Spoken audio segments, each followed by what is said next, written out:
welcome back to the second half of Focus. I'm Pearl Lally, your host.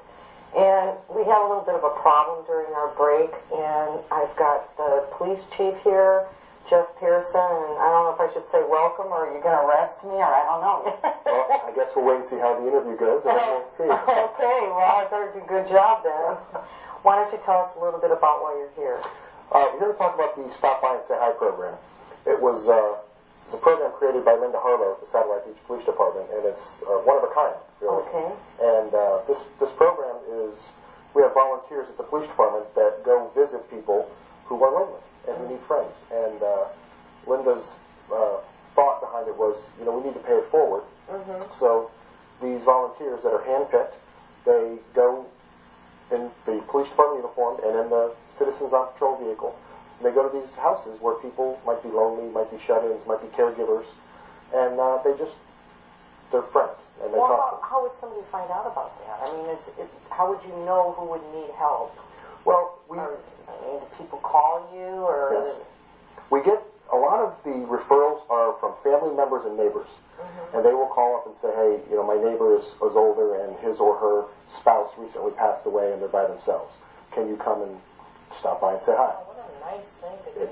It's wonderful. It's so just all the bad things we've always said about police now. Right, yeah, now you can't say them anymore. You can't say them anymore. It's I'm really proud to be a part of it and to see the passion that Linda has when she's putting this program together is translated to the volunteers, and they are just as passionate. They're handpicked, background checks, and they go to visit these people. And if you could see how much it means to them to have someone generally and usually their age, and they just talk about everything, and they get to know them, and they become friends. That's great. Now, Linda's in the audience, but she wouldn't come up here and be on the show, so we can't even show her picture. We were trying to do that. She doesn't. She wants to be behind the scenes, which even makes me think of her in a more admirable way, because it's humbling, and here she's doing such a great thing to set up a program like this and then doesn't even want to be on the scene. Linda Harlow is her name, right? Yes. Now, if we wanted to contact her, if somebody wanted to be interested and involved in the program, they'd call her or call you, or who would they call? No, they would call Linda. Okay. Not only did she create it and put it together and organize it and run it, but she also manages the program day to day. Wonderful. So, yes, she would be the one to call. She can be reached at the police department, and I believe you'll have the numbers. Okay. Or email, and she will take care of everything. It's just a real simple process, and it's for anybody. And it's oftentimes used for older people or caregivers, like I said, shut-ins, things like that. But it doesn't have to be. It could be anybody who just is lonely. It's just, we want our residents to know that we're there for them and we care about them, and it's a mutual benefit. Now, this is just Satellite Beach, right? It's not really, but that doesn't mean that the program can't grow. Well, once it catches on, Rockledge and other areas, Merritt Island and that, it's a wonderful idea. We've had a lot of people Absolutely call us. Wonderful. And there are communities right now that are looking at this program and have been talking to Linda. She goes all over the county making presentations and giving speeches, and she is always talking to people and trying to get other places to do it because it's so popular. It's such a good thing that when you see it firsthand, then you're hooked. That's all you need to do is talk to one person who's a benefactor of this visit, and you'll be hooked. Well, there's two sides to it. Now, when you go up to somebody's door dressed in your uniform, right, they might be a little intimidated, might feel a little threatened, maybe not want to even be a part of the program. Is that correct? It probably scares some people, older people.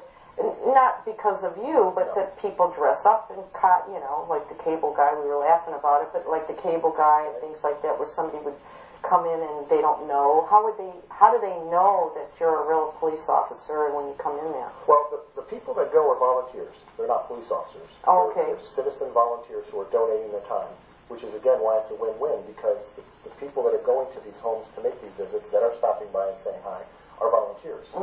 So they go through a full background check, and they do wear the volunteer uniform. It's not exactly the same as mine, but it has the patch and the you're the chief of police. I mean, you got the big badge, right? The big gold badge. We've only had that a couple times where someone was a little apprehensive, but mostly they know it's coming before. Oh, that's good, yeah. Because you would just show up and knock on their door then. No. We would call them. Linda would call them and say, hey, we've been referred. This is our program. We'd really like to come by. And just about everybody that she's talked to that I can think of, other than one or two, have said, oh, I'd love to. And sometimes we stay for a half hour. Sometimes they stay for 2 hours. Wow. But they get to know these people, and it's wonderful because a lot of the other visits that they get are people that are coming for a specific service to do one thing. I'm coming here to check this, or I'm coming here to do this.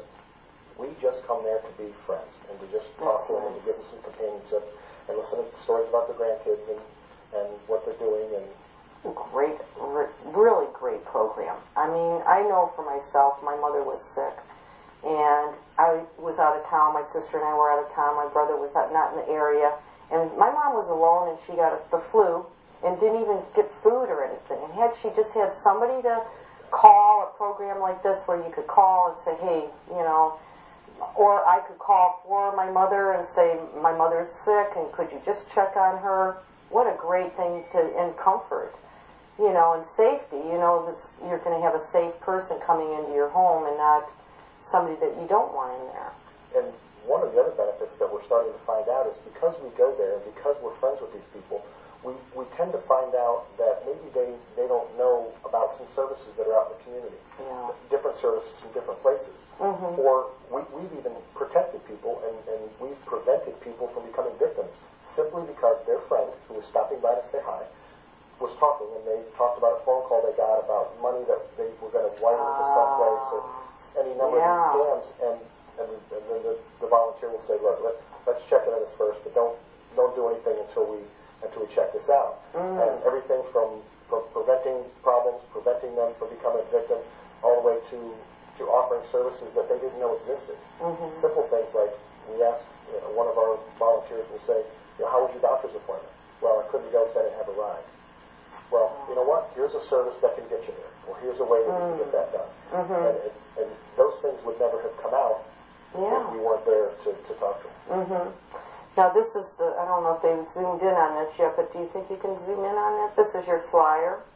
And can they stop in? Obviously it says stop by and say hi. Can they come into the Satellite Beach, or is that where you would be? Yes.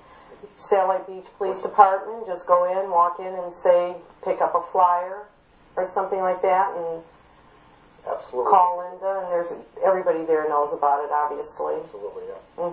That happens all the time. They can refer any number of ways. Wonderful. Well, I don't know, I actually know 2 people that would be helpful in the service, but they're not in the area, they're in another area, so you got to get this program motivated and moving. And Linda, who's in our studio, maybe she'll be able to talk to some other people in different areas. She is. Because this is a great thing. I mean, say somebody needs food, or, like you said, Meal on Wheels, you don't provide it, but you can contact somebody and get them started with Meals on Wheels, or... And, it's really our desire and hope and dream that it does spread, because the more people that can benefit. Some of the most difficult phone calls that Linda receives are someone that calls and is in really need of our program, but they don't live in our city, so we don't have the ability to do it. We want to, we just, liability reasons, we just can't. And it's very difficult to have to say, hey, you don't live in our city, so I can't. So she does everything she can to get them as much as she can, but they want this program because they've heard about it and they want somebody to come over and just to sit and talk to them. Now, Jeff, tell me a little bit about how did you become a chief of police?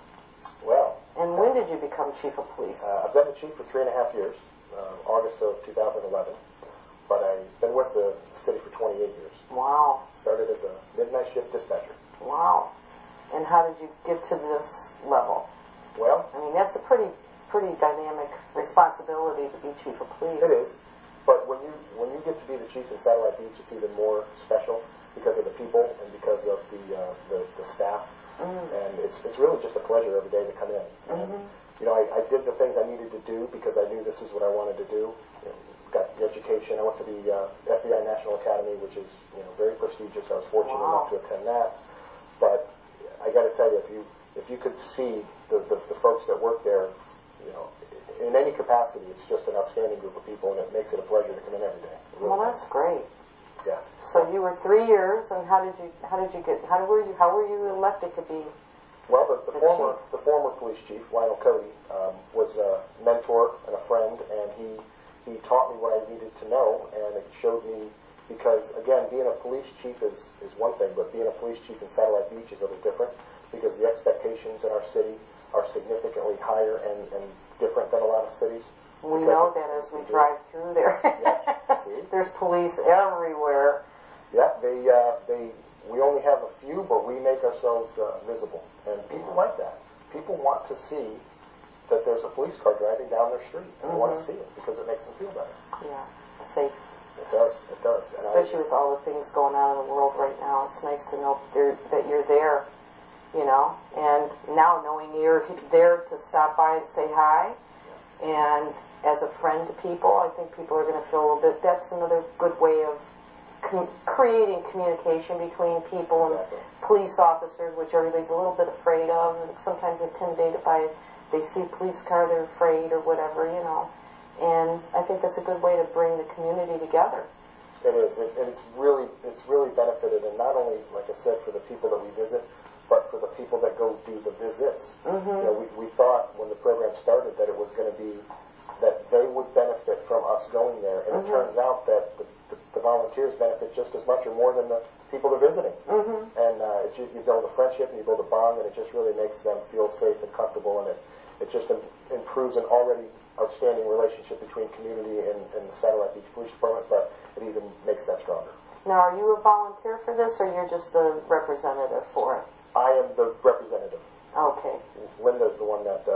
So you don't actually go into someone's house? Okay. But Linda will. Okay. Because she just is one of those kind of people that she wants to be a part of everything, and she goes and visits people, not all the time, but she enjoys it, and really just enjoys it. Jeff, we're going to have to say goodnight. I've had such a pleasure having you on the show, and we'll see you again next week, so stay with us until then.